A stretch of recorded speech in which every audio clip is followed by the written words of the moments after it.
Hi everyone, Sean Paul Ellis here from the Saturday Mourning Cartoons podcast. Remember, that's morning with a U. Some pre-show announcements. I'm so good at these. I'm having so much fun with them. Pat myself right on the back. Today's quick pre-show announcements are a shout out, Patreon, and also what is happening on today's episode. Our shout out, it comes from YouTube on episode 5, Centurions. We love the Centurions here.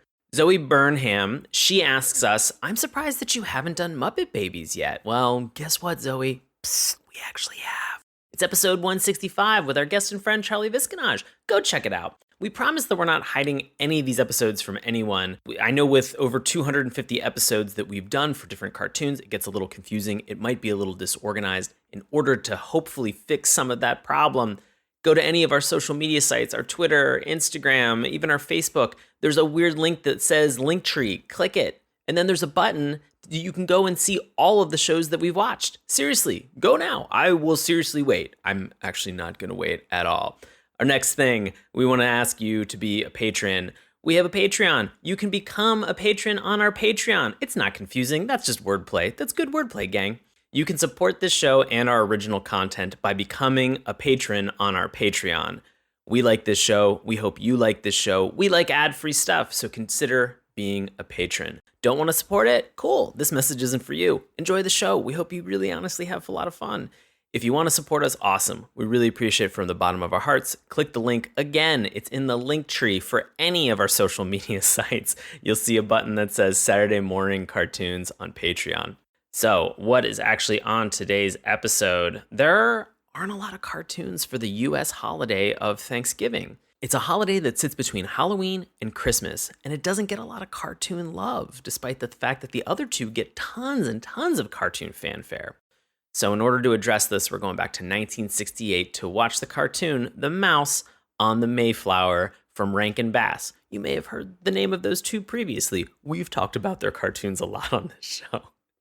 Want a historically inaccurate tale of the Pilgrims with a mouse included for humor? Don't worry, we gotcha. So does this Thanksgiving cartoon hold up? Does it get you in the Thanksgiving mood? All of this and more. And so now, on with the show.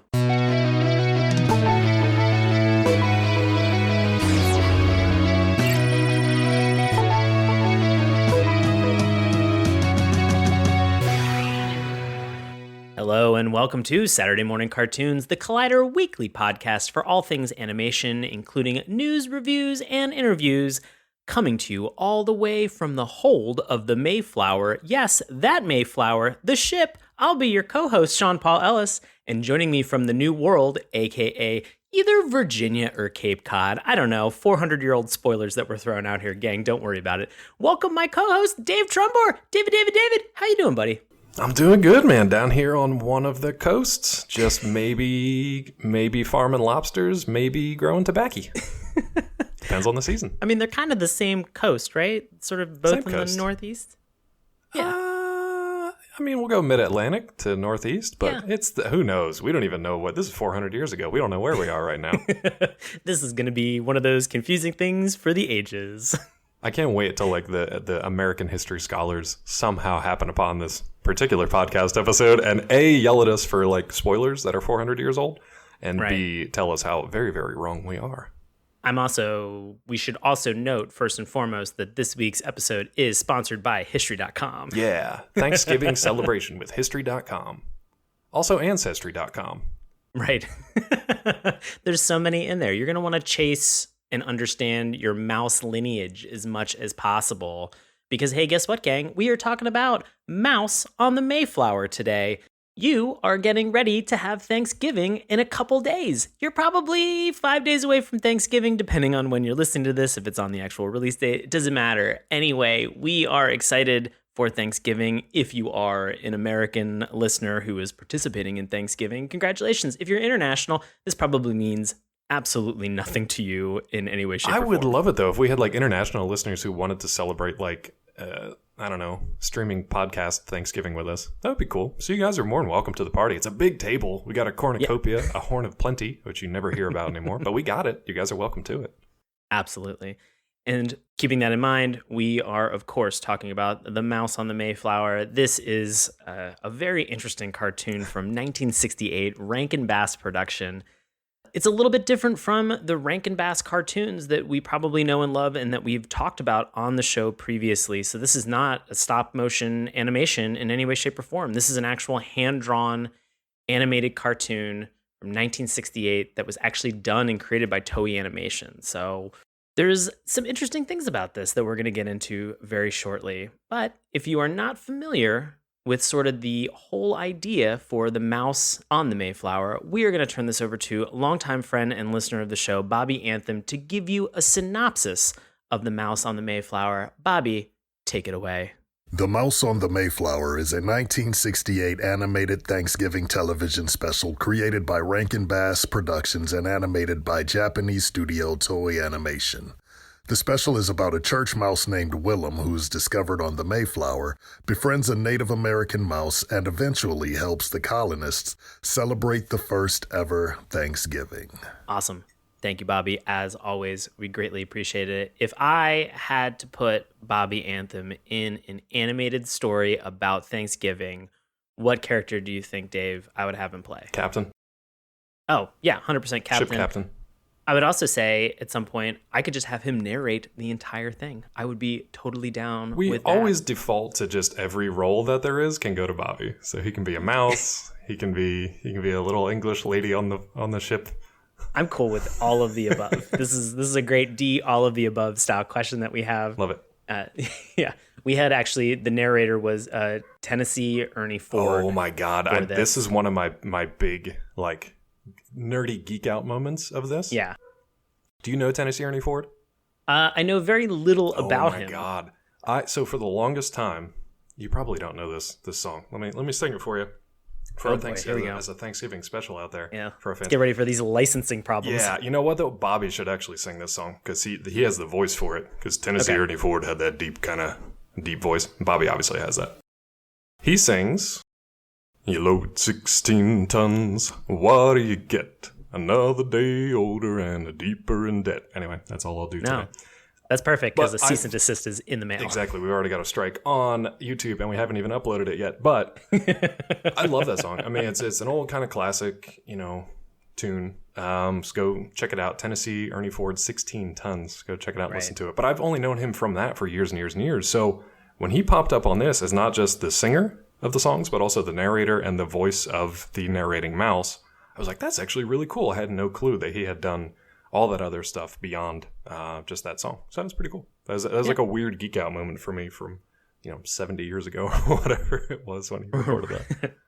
Right. Well, Tennessee Ernie Ford obviously being a positive in this. We are going to take a look at the Mouse on the Mayflower in terms of not a spaghetti western, but we're going to take a look at the good, the bad, and the ugly. And instead of the ugly, we are actually going to take a look at the LOL. So we're going to take a look at the good aspects of this cartoon, the bad aspects, and then really kind of what made us laugh, whether it was intentional or unintentional. We're going to really kind of have fun with this in anticipation of the holiday. Obviously, recognizing and noting that these are our personal opinions through one watch through of this. If this is something that you have watched that really meant a lot to you, please message us. We'd love to know about your opinions, your impressions, if this was something that you held near and dear to your heart back in 1968 when you may have actually watched this show. We should mention, much like Disney Plus has on their current list of old classic material, that this, quote, contains outdated cultural depictions. So while our conversation will not obviously be super racist, a lot of the things from this, special from 1968, surprise, surprise, is not super great for the current cultural climate in 2019. Go figure. Gang, if you thought that some of the cartoons that we watched from the 80s and the 90s have not aged well in terms of sexism and subtle racism and not so subtle racism. Yeah, not so subtle racism and just kind of the content that they have that's in there, being in 2019, thinking about this cartoon is that Disney Plus. It's pretty bad in terms of what we actually have there. So we are going to note and recognize it as much as possible so that people understand these things, but we are not going to delve into it other than to say that, Native American and their heritage is wonderful and beautiful. It's something to be respected and understood. This cartoon does a lot to really gloss over a lot of it and is very problematic in that sense. I will say that the only kind of good thing is that the overall message of this cartoon was not to just give you kind of a history of sort of the Mayflower and compact and the travel from England to America and the early settling of this country and the first Thanksgiving and all that, but also they did kind of like underline that cooperation between the colonists who came over here and the native peoples who were already here and had been here for centuries. They don't do a good job of it, but their main message is one of cooperation and a spirit of working together. But like Sean said, they very much gloss over the, genocides and racism and things like that because Thanksgiving. Not only that, but they really kind of don't tell you what happens after the cartoon ends because relationships get really rocky in terms of what continues to move forward. But guess what? Fine. Yeah. That's history, literally and metaphorically in terms of what we're talking about today. Right. So we're going to get into, and let's talk and discuss a little bit about some of the good that's in The Mouse on the Mayflower. Dave, anything particularly good that you really enjoyed from this cartoon? From a historical time point, it's weird that we chose right now to watch this because we just had the 399th anniversary of the Mayflower Compact. So next year on November 11th, which happens to also be Veterans Day, you'll get the 400th anniversary of that. For some people, that might mean something. I just thought it was kind of cool. We already mentioned Tennessee Ernie Ford, so I like the fact that he was there as well. And Sean mentioned previously that this was the first Rankin Bass production. It's actually the first one for their company after they changed their name from, I believe it was Videocraft before that, which sounds like either like a David Lynch movie or like a bad video chain store. I don't know. So good move, Rankin Bass, but not a I thought it was a first Lovecraft thing that they were doing. Thing. Yeah. Very Lovecraftian. It's like Videodrome meets Lovecraft, which is kind of already Videodrome.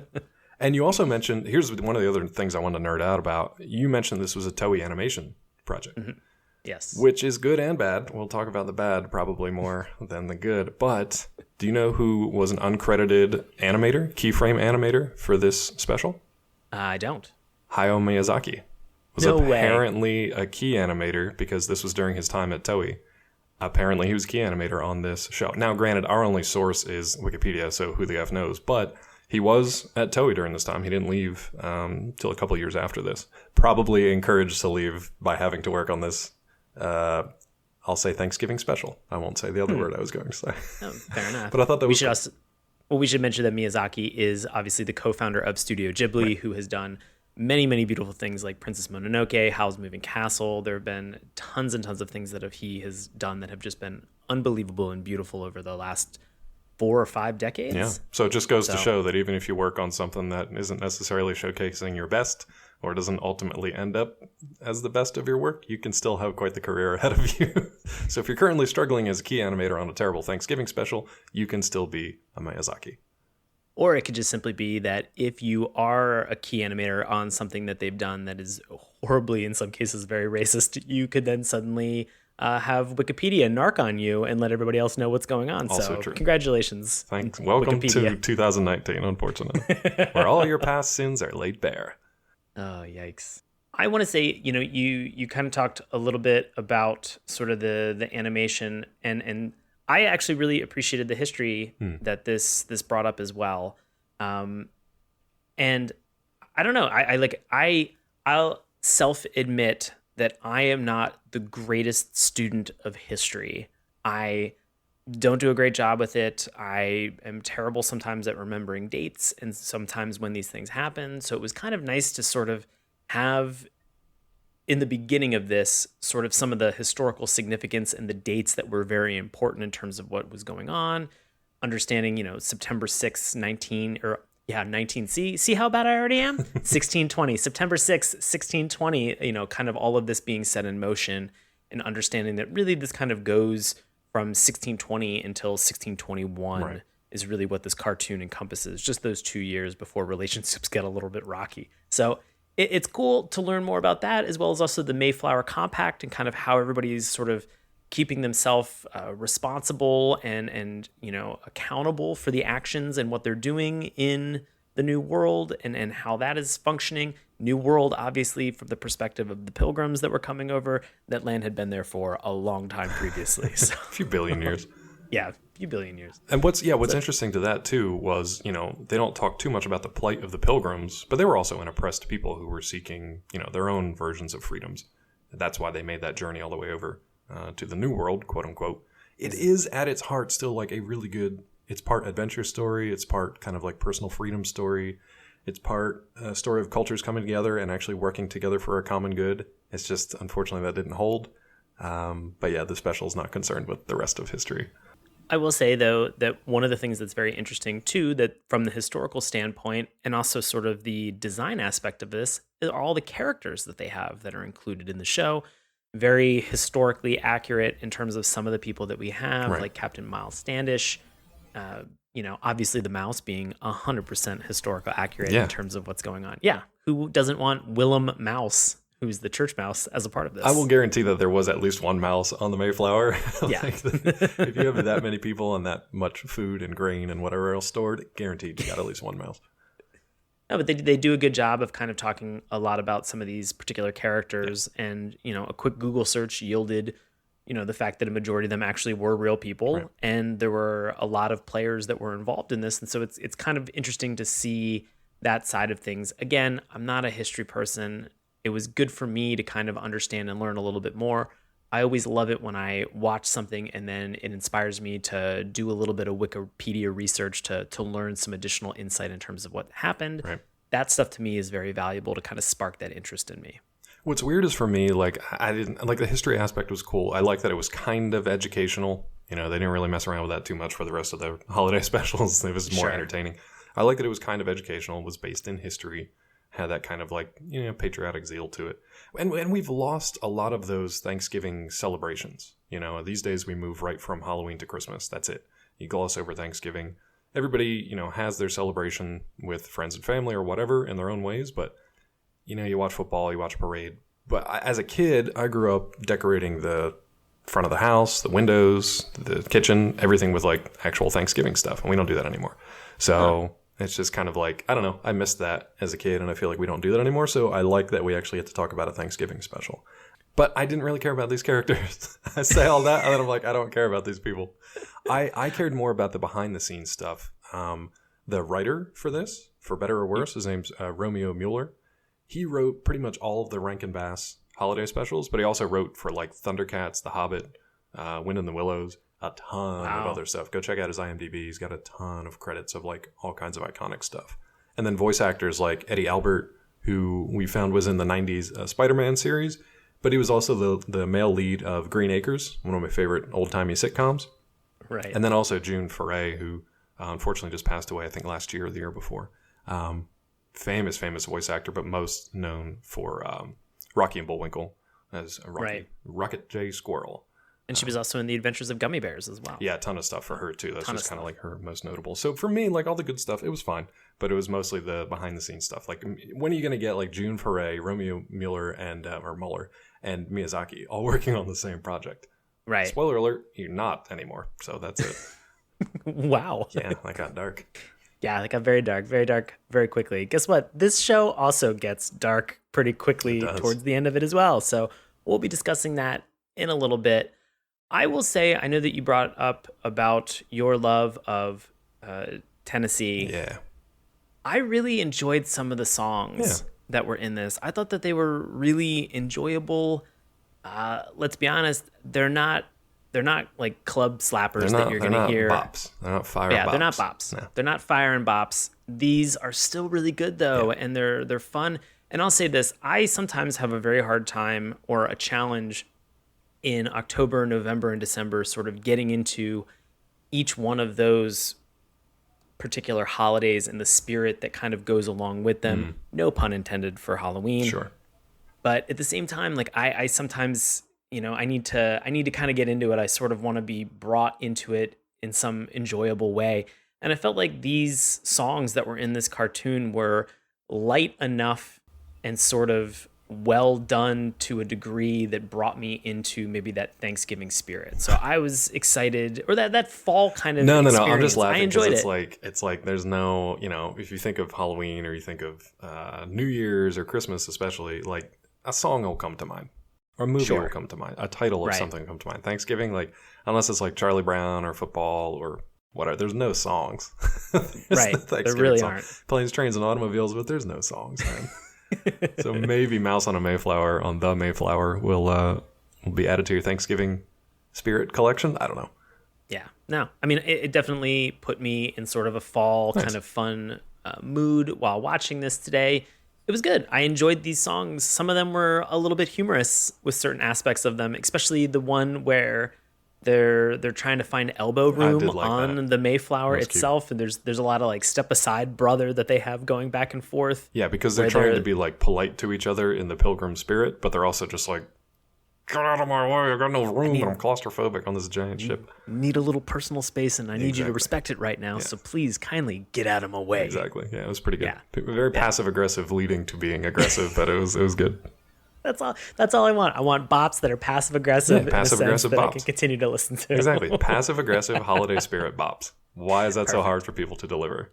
That distills how I'm probably going to be around my family 100% of the time over the holidays anyway. So that's what I want. That's what I want. Yeah, let's bottle that. Make this. If you want to make us a song that is a passive-aggressive holiday bop, please let us know. We definitely want to. We definitely want to get into that. I want at least 12 songs. I'll take an EP. Just whatever you can do. We'll be happy with anything. Works for me. Yeah. What didn't work for you in this show? Oh man, there's a bunch of stuff. There is a lot. I want to make sure we have time for it. There's a couple of things. We obviously talked about some of the historical things that have not aged well in terms of how they refer to certain groups of people that are in this, continuing to call Native Americans Indians. They make some specific mention of, I don't know if they do this with the actual human beings, but they do this with a particular mouse that they meet. And so we've obviously talked about, and I think we've almost completely glossed over the fact that, we keep talking about the mouse on the Mayflower, and our mouse that we have, his name is Willem. And Willem, at some point when they land in Massachusetts on Cape Cod, they are talking about the fact that he runs into another mouse who happens to be Native American, and his name is Little Big Thunder. Right. And Little Big Thunder is in traditional Native American kind of garb. Yeah, the feather and the leather and all that. Yeah. Right. So very stereotypical. Yeah. And when they see him, they're like, oh, I see a red mouse. Yeah. I cringed so hard when that happened. Yeah. Because it was so casual. It was very much a casual name drop, like, oh, and then I met a red mouse. It's like, okay. Oh, buddy. And then we made a football team together in the nation's capital. We don't really need to talk about that other than for the same fact of just changing the name of that team. And just knock it out. This kind of goes to a bigger problem that I had for this cartoon in general, was just the oversimplification of a lot of these relationships. Sure. Yeah. And so they really kind of watered and dumbed them down to presumably make them very accessible. Again, this was a cartoon in 1968. I'm sure that they were really trying to appeal to the masses and not taking a lot of these things into consideration. But you have the relationship between the Pilgrims and the Native Americans. They really kind of oversimplified that and glossed over it. Yeah. You have sort of, at one point, they mentioned that there's a quote-unquote bad apple who is in the Native Americans. There's a bad apple in every bunch. I like that's their way of saying, like, there are good people on both sides. Like, that was the kind of, ooh. The problem for this is that there have been two quote-unquote bad apples that have been in the Pilgrims group for the entire time, and they don't really address or point them out. They're just kind of schemesters that are there. Did your historical research on Wikipedia or beyond mention whether or not there were, like, Cockney pirates aboard the Mayflower? Because man, that was another problematic thing. Just wanted to be sure.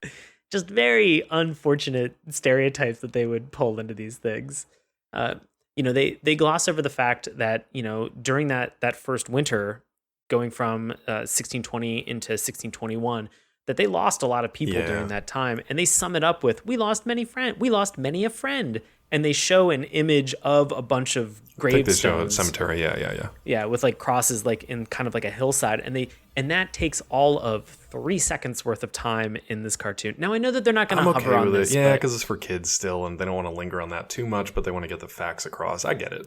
Sure. But they also talk about the fact that like the first Thanksgiving, and it was something where they come in and they were like, oh boy, was there turkey? There sure was. And historically, if you go back and you take a look at this, there was there's a real good chance that there was never an actual turkey at the first Thanksgiving. It's probably like fish. Yeah, fish and like roots, vegetables, yeah. Exactly. They said a majority of it was probably coast. To be honest with you. Right. That's not a bad choice either. It's not bad. So They had a lot of coastal fish that they had that was available and a lot of seasonal vegetables. That makes sense. That's what they had that was available. For that today for the real pilgrim experience. That's that's some curated hipster joint for a Thanksgiving meal. So that was kind of my main gripe with this, was that there were a lot of things that obviously they were trying to appeal to a particular audience when they created this, but it kind of glossed over a lot of facts that historically we knew even back in the 60s, and they were just, boop, let's not even put them in there. Because so, it's sort of that mythology around the holiday, right? It's like they were partially historically accurate, but it was more about that cool mythology that you kind of like dream up and you tell yourselves and you learn it in school, and it does gloss over a bunch of stuff. This wasn't meant to be like, Liberty's Kids Thanksgiving special or anything. It was very much just like, here's the story that we tell ourselves. Wasn't it great? Which is fine. Yeah. There was a weird time jump, though. That threw me off, because I was expecting like the story of the Mayflower, which it starts off with that. The ship kind of like foundering out at sea, and it's like in rough waves, and you're not sure if they're going to survive, and it's pretty rough. And then it jumps after like a song, I think, in the title card. It jumps to like current day, 1968, Massachusetts. Yep. And it's just like, wow. There were just like cars driving through the streets and like cities with skyscrapers and stuff. And I was just kind of like, what are we? Ships and bridges at some point. Yeah, like what are we doing here? Like what? For some reason, they decided to like frame this story as one of Willem the Mouse, his descendant, many, many, many, many, many times removed, is telling the story because he's like super proud of his ancestor, the fact that he signed the Mayflower Compact with all the humans, and he is the one telling the story. So keep that in mind as kind of like the framing thing for this. We're hearing it from an outside perspective, and they don't cut back and forth to the present, I don't think, too much anymore after that, but that just kind of threw me a little bit. Yeah, it's weird because especially at the end when they sort of show an American flag with all 50 stars in it, and then they show Mount Rushmore and a bunch of things. And so it's, I guess, along the lines of what you had mentioned, sort of going into the pageantry around a specific holiday and sort of kind of like building up this mystere kind of around it and the legend and the lore that's there. It's interesting to kind of see them then go one step further with, say, this is really an American story. And you're like, I like how much they hammer home that it's like, it's America. Just in case you didn't know, it's America. Like, in case you missed that somehow in your history class. Right. Your American history class. It's funny to think, too, that, Rankin Bass, being able to do this, having worked with this and to put it together, through Toei Animation to create like an actual, specific thing, like a Japanese animation studio to create a legend and lore around the Thanksgiving story that takes place in the United States. It's so weird. But also, there's that. I mean, granted, American productions have been using Asian, and I mean that, Japanese, Korean, some Chinese firms, to animate stuff for years without ever really giving them credit. We still do that today. But it's just what a weird thing. I would like to know how those production meetings went down. Like, well, we're changing our name from Videocraft to Rankin Bass. What's the first thing you want to do? Somebody's like, Thanksgiving special. Awesome. Yeah. Green light. What? Moving forward, we're going to animate it in Japan. Hold on, what? It's just, what a weird, just kind of like combination of events that went into making this their first special from Toei Animation, hand-drawn, traditional animated, Miyazaki working on it, and then a Thanksgiving special of all things. I don't know. It must have just been the timing where they had a budget for that. Or some existing relationship that they had that they leveraged. So, sure. They probably had like a TV deal or something where they could run it on TV. Right. So they just had to make it in like 6 months. I don't know. But going along crazy. Back to some of the things that were bad, I'm going to go out on a limb and say that I thought some of the voice acting on this was either pretty good or absolutely terrible and tragic. Some were good. The majority of it was really bad. Right. The voice direction was pretty bad. And then, the in-between animation going along with that was actually really bad. Narration, obviously, as we've mentioned, very well done. But then when you get into some of the particulars that we have, the voices are very robotic and kind of stilted. Oh, William Bradford, man. William Bradford, not having ever been in Cape Cod, Massachusetts ever before, for some reason, had a very Boston accent suddenly. Sounded like a JFK impersonation. He was an ancestor of either Kennedy or a Trump. Somehow they both kind of like merged together in this same character. It was a weird delivery, and he was definitely just trying to do like Kennedy. Was Kennedy still around at this point? In 68? Yeah, when was he assassinated? 69? Oh boy, 68? see, gang, again, I said bad at his bad at history. Because what a weird thing if the last thing this guy ever did was like the Kennedy impression. And then no, I mean, he was assassinated in 1963. No, 63. So he knew and didn't care and continued on his merry way. Yep. Very, very weird. So well, luckily, like Willem the Mouse, there's plenty of other Kennedys still there. Yeah. So he had plenty of inspiration to choose from. I also want to say that I thought that there were some places where the animation was a little bit stilted for me as well. Oh, it was bad. Yeah. Yeah. And I love Toei Animation. They've done so many wonderful things. Obviously, looking at sort of where this was in terms of history and what they've done, there were just a lot of styles that were included in this. Just felt like it was kind of all over the place. It was. There were moments where they had static images where they would pan over a static image, and it seemed as if they were coming back from a commercial break because it would usually accompany one of the stories that was used kind of as an interstitial to segue back into the cartoon itself. Right.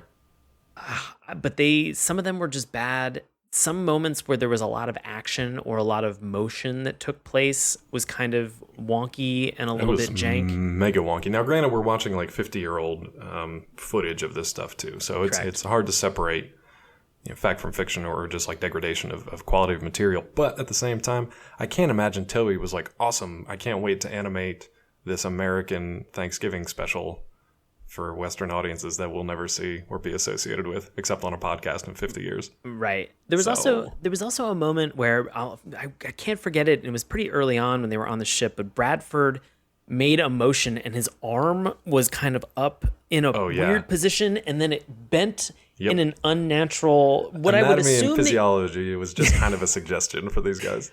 He looked like he was possessed in the way that his body just kind of like and just cracked and they got back into position. I was horrified. There's another moment where they're panning across a crowd, and one of the characters in the foreground is a pilgrim. He's got his hat on, but he's just got one eye that's just like popped out, just staring at the camera. And the other one's just like looking off in a different direction. But that eye just stayed directly center in frame. And I don't know why they chose to do that, but it was terrifying. And that image is going to stay with me for the rest of my days. Yeah, it was not good, gang. We're borderline LOL now, I think. Yeah. Some of those things were like pretty laughable. Movie that actually made you laugh for good or bad. So there was a moment that made me laugh for bad. There were weird cameos that it looks like this cartoon had inside of it. Where there was a moment very early on where they have the mouse with a cat, and the cat looked like Tom from Tom and Jerry. Oh yeah, that was very frustrating. There was a moment where we have Mullins, we have Priscilla Mullins, and what was it, Alton, John Alton, and she's kind of like dreaming. Or there's a moment where they kind of pause where it looked like a still from Sleeping Beauty. Like, that whole dream sequence was 100% lifted from Disney princess stuff. Like if you watch it, if you just watch that clip, right, or just watch that sequence, and I wouldn't tell you what the context was, and I give that to you, I'd just be like, what studio is this from? You'd be like, Disney.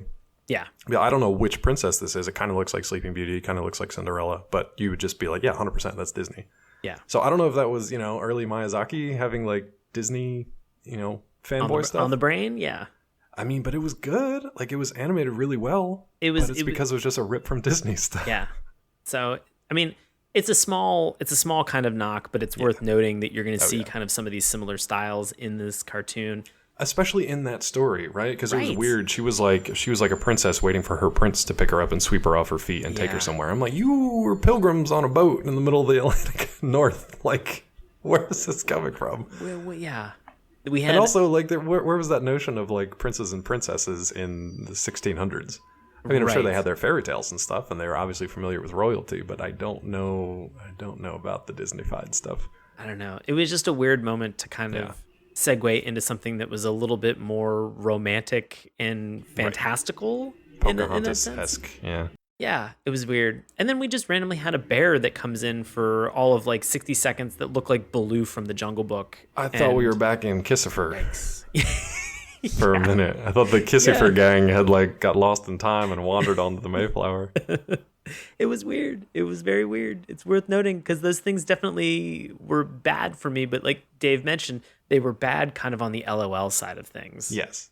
Anything else that was bad for you on the LOL side? Well, the bear is paired with a quote-unquote like bad apple.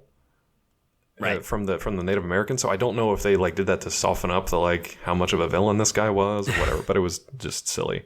That's how you soften villains. Give them a bear. Give him a bear. Soften him up. There were just like cute things throughout. So like Willem's talking about his the mouse later on is talking about his ancestor who was on the Mayflower, and he makes a joke a couple of times about how many generations there were between the two. So you're talking 350 years in like normal time.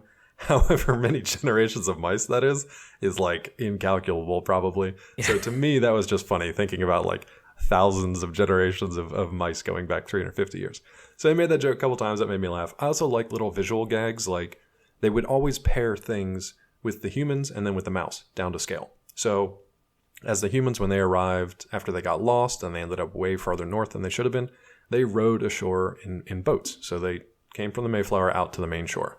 Then they would also show Willem doing the same thing, but he was rowing in a little shoe. And I don't know, I just thought that was cute. They reminded me of like An American Tail. Yeah. All the stuff where they would pair, the people walking through the streets, and then they would show down on the scale of the mice kind of like walking through the gutters or the alleys or the sewer tunnels. I've always liked that kind of sense of playing with scale and pairing things on the human scale versus these characters. So you can empathize with them a little bit better and you make those kind of like mental connections of the story that they're trying to tell. I thought that was pretty good. No, I agree. I really laughed hard at Willem in the shoe. It was cute. Just trying to catch up, especially because they're like, and where was I on that ship? That was the one day I had slept in. And then it's just him just paddling real fast, just going. I love it. I put a mouse on a crew team. Let's see what happens, gang. And Willem was great. I mean, he was the one, he made friends with the Native American mouse first. I think it's important to point out that like he's the one that's kind of helping all along the way. There's a point in the story where the main crossbeam of the ship like cracks in half, and they're essentially like, well, we're all dead. So I guess we're just going to drown. We'll just pray and drown. There's a lot of praying too. They made this very religious, which kind of makes sense. Knowing the themes. Yeah, given the constituency that came across the Atlantic. It makes sense. It makes 100% sense, Dave. It was also just weird because it's like, I'm not used to just seeing a bunch of people just gathering around and stopping for 5 minutes in a kid's cartoon to pray. But anyway, here we are. So they couldn't figure out how to fix the boat. So Willem actually guides them to like a screw on a printing press that they could use to like lever it up and to hold the beam in place. And I'm doing hand motions that none of you can see at home as you're listening to the podcast.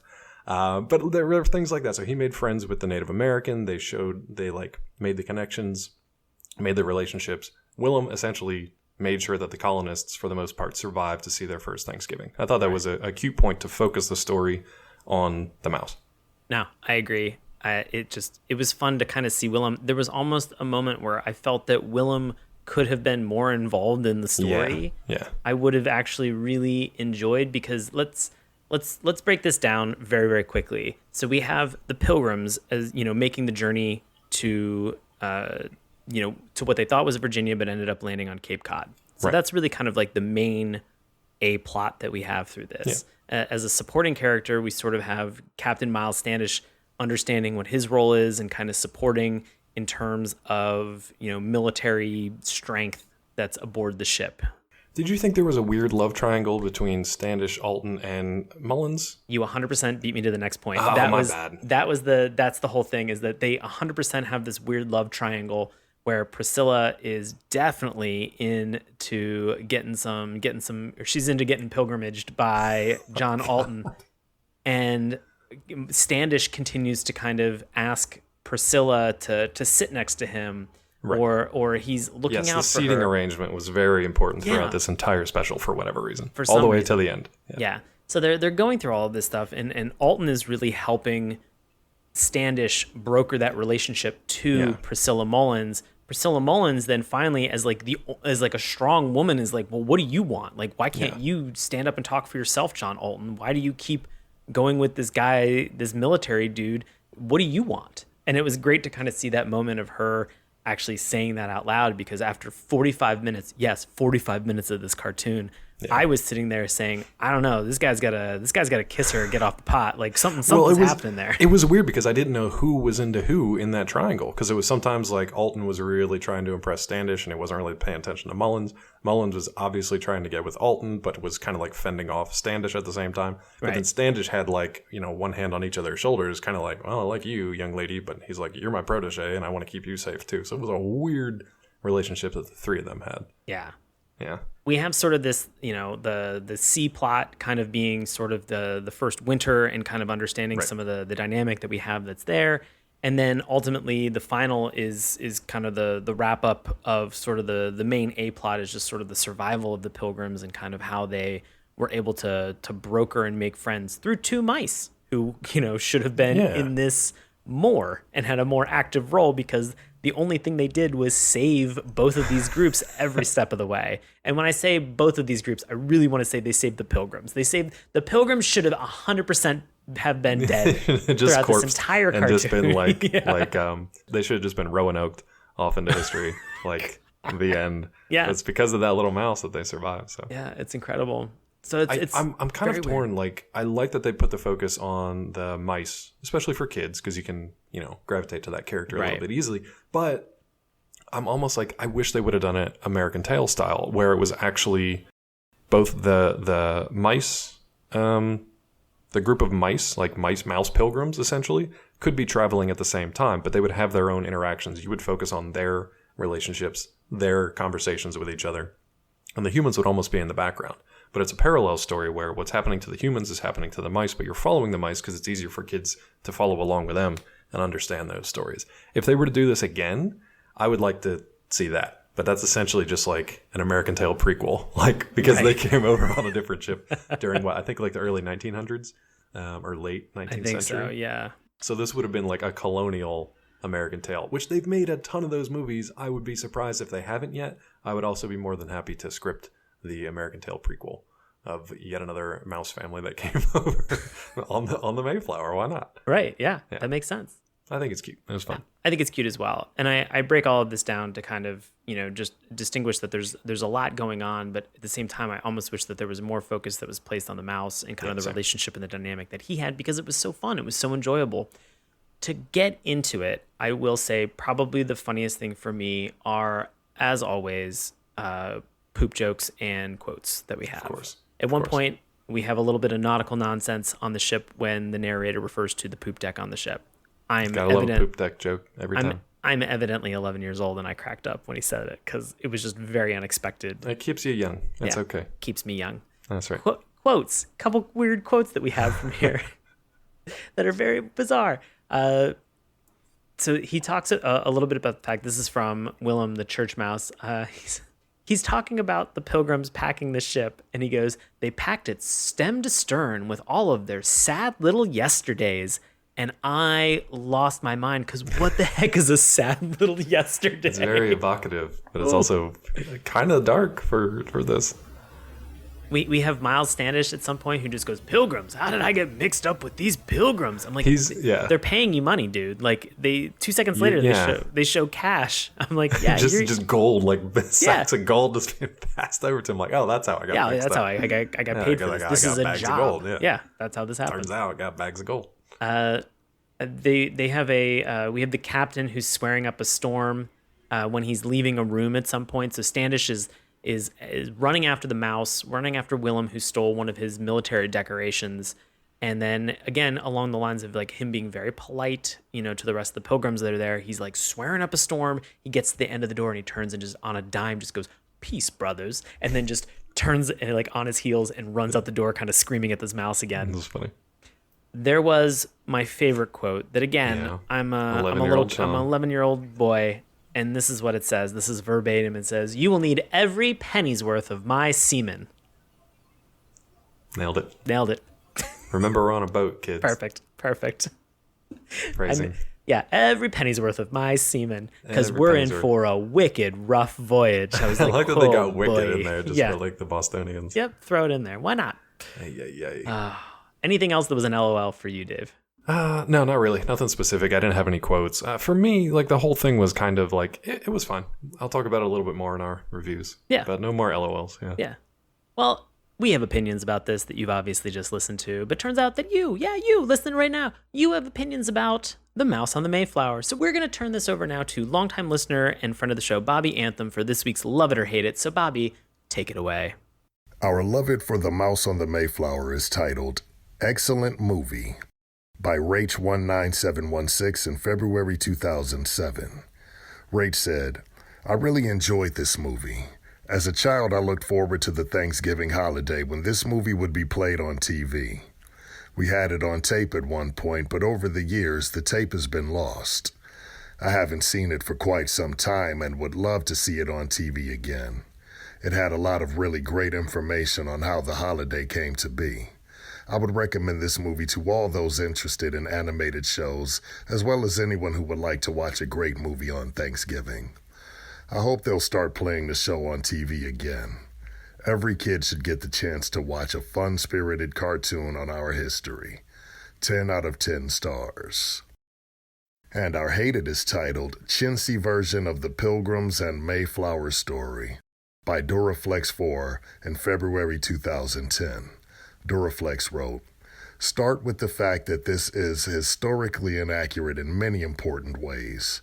Add to that some of the cheapest, sloppiest animation you could imagine. The only thing vaguely entertaining about this made-for-TV movie is the catchy theme song, Mayflower, Mayflower, Sailing Brave and Free, Bound for Glory, This is Your Story." Two glaring mistakes among many others. William Brewster was the religious leader of the Pilgrims, not William Bradford as depicted in the film. Bradford was elected governor of the colony. John Alden was not a pilgrim, but rather a hired hand, a cooper or barrel maker in charge of looking after the ship's common cargo. He was an acquaintance of Captain Miles Standish, but not his assistant as depicted. Ultimately, Alden married Pilgrim maiden Priscilla Mullins at Plymouth, and they had a family together.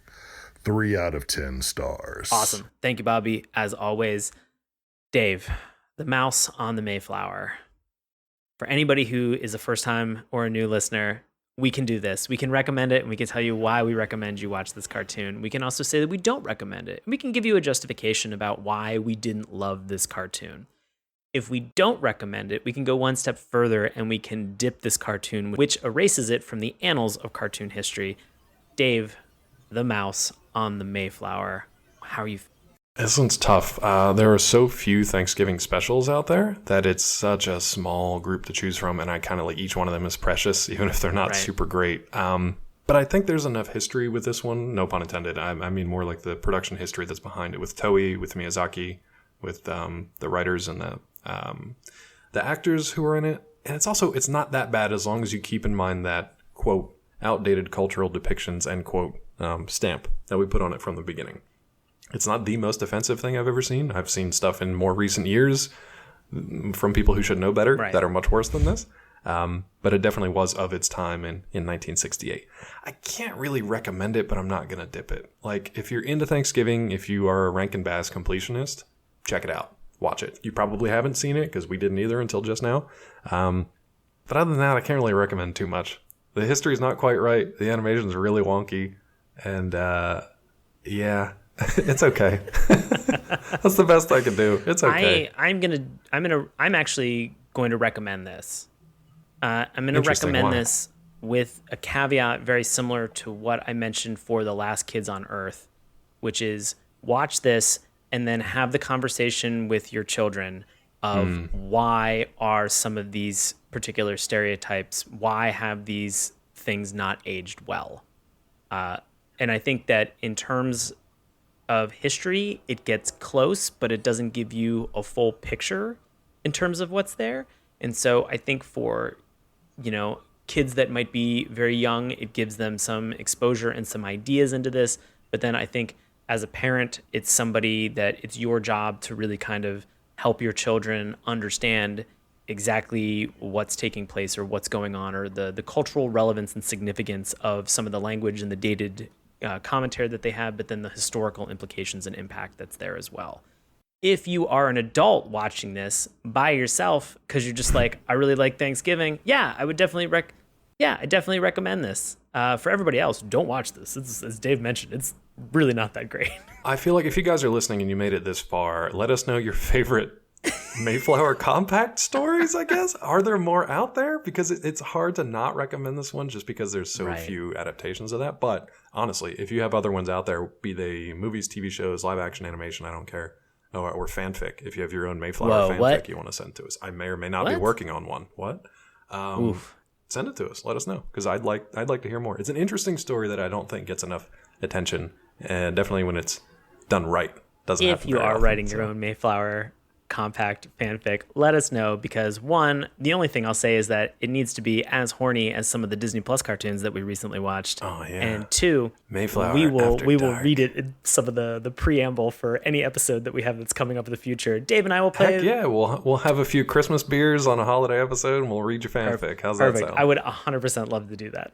The only people who made it this far into the podcast are people who are currently working on Mayflower fanfic, guaranteed. Like I said, I'm being kind of serious. One of them is sitting right here, so we're already at 50% of the audience. Perfect. Love it. Well, that is it for the mouse on the Mayflower. Very exciting. Thank you so much for listening, everybody. Hey, guess what? You heard him twice on this episode. He's our friend, Bobby Anthem. He's fantastic. You should check out his paranormal podcast, Inhuman Experience, with his co-host, Bobby Blades. You can find them on Twitter at IEXP_podcast. And Bobby has a solo show that if you find Inhuman Experience, there are several episodes. There's 9 episodes currently of In Search of My Lost Soul. Check it out. It's wonderful. I love it. Love Bobby. You can find that along with the Inhuman Experience podcast, as I mentioned. It's available everywhere that you listen to podcasts. Hey, Dave. What do you got going on, buddy? Same old stuff, bud. You can find me over at collider.com. Check me out on Twitter at DrClawND.